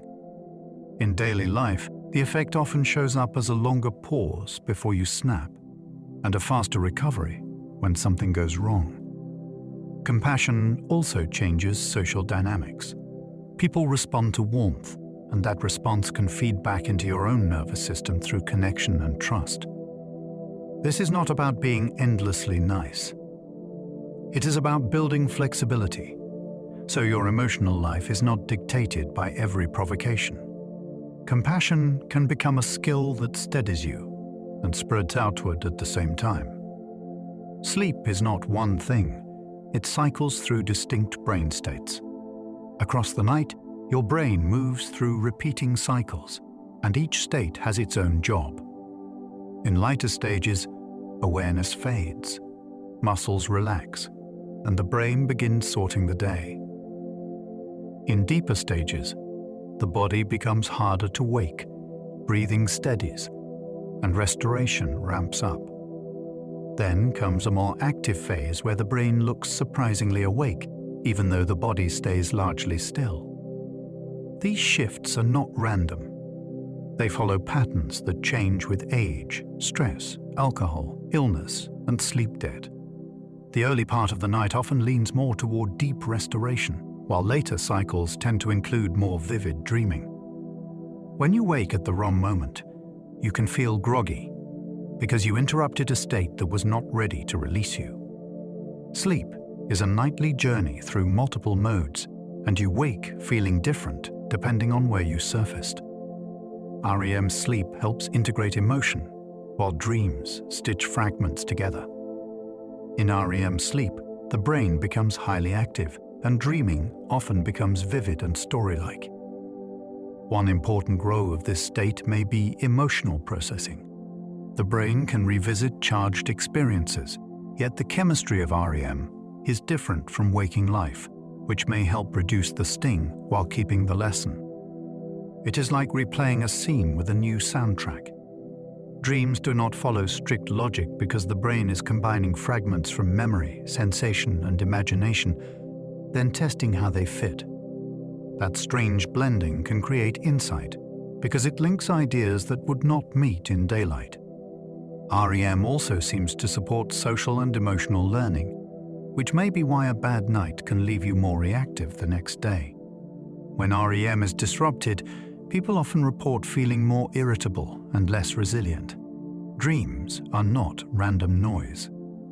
They are the mind doing emotional housekeeping in a language that feels like cinema.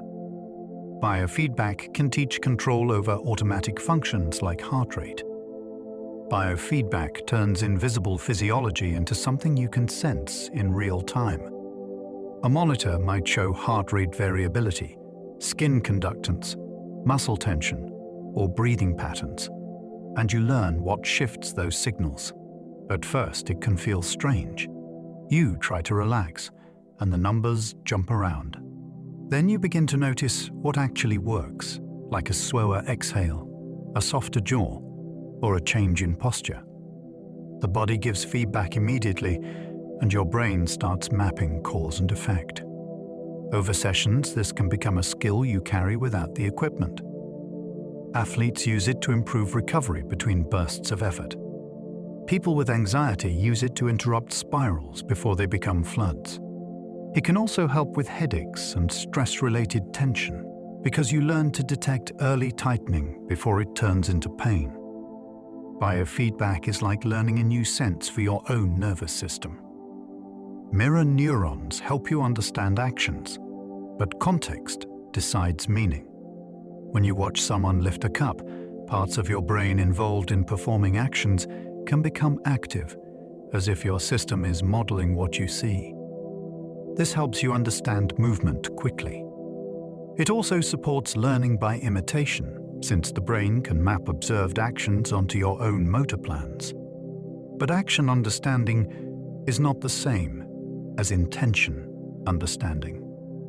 The same movement can mean very different things depending on context. A raised hand can be a wave, a threat, a high five, or a request to speak.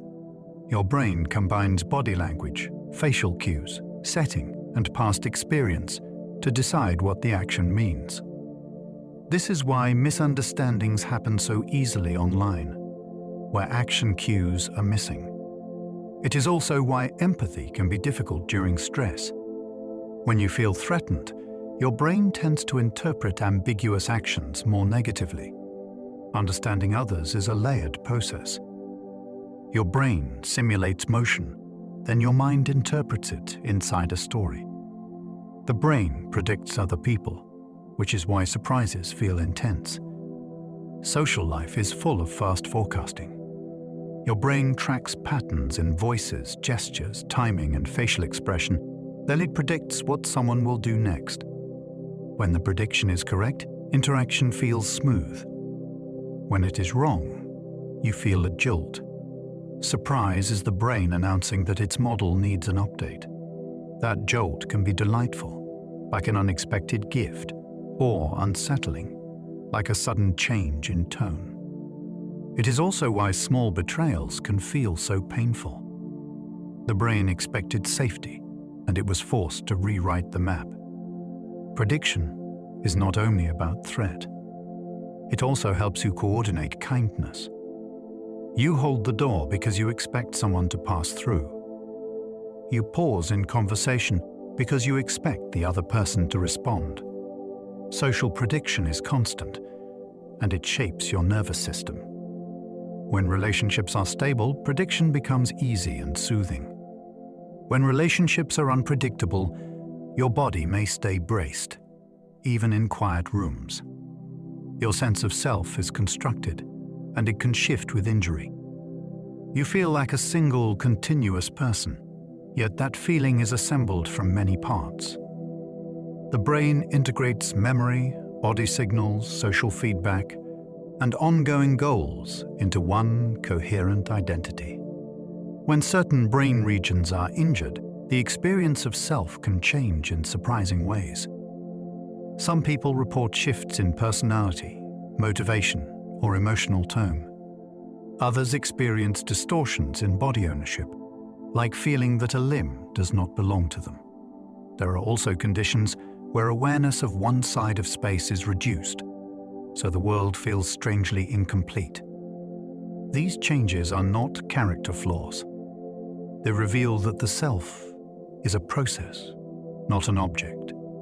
It is something the brain does, moment by moment, to keep you oriented and purposeful. The hopeful side of construction is adaptability. Rehabilitation can help people rebuild skills and identity after injury because the brain can form new pathways and new habits. The self can shift and it can recover. Split brain studies show one mind can hold two storylines. In some medical cases, the connection between the brain's hemispheres has been cut to reduce severe seizures. These rare situations have taught scientists something strange about consciousness. Each hemisphere can process information and guide behavior, yet they do not always share what they know. If information is presented to one side, a person might be able to respond with one hand, yet be unable to say why. Meanwhile, the speaking hemisphere may invent a reason that feels convincing, because it tries to keep a coherent narrative. This is not lying. It is the brain doing what it always does, which is making sense of actions after they occur. Split brain findings highlight how much of your story is a construction built from partial access. They also show that one mind is a convenient experience, not a simple biological fact. Your brain is a partnership, and it usually cooperates so smoothly that you never notice the seams. The rubber hand illusion proves ownership can be hacked by timing. If you hide your real hand and place a rubber hand in view, then stroke both hands in the same rhythm, many people begin to feel as if the rubber hand is theirs. The brain is using timing and correlation to decide what belongs to the body. Vision says, that hand is being touched. Touch says, "I feel contact now." The brain combines them and concludes, "That must be my hand." Once ownership shifts, threat responses can shift too. If the rubber hand is threatened, people can flinch or show stress reactions because the brain has adopted it into the body map. This illusion is more than a party trick. It reveals how the brain builds the feeling of embodiment from matching signals. It also helps explain why virtual reality can feel so compelling and why prosthetics can be integrated into a person's sense of self with training. Ownership is not fixed. It is inference. The body and mind are one loop, and each constantly rewrites the other. A thought can tighten your stomach. A tense posture can change your mood. A night of poor sleep can make worries feel heavier.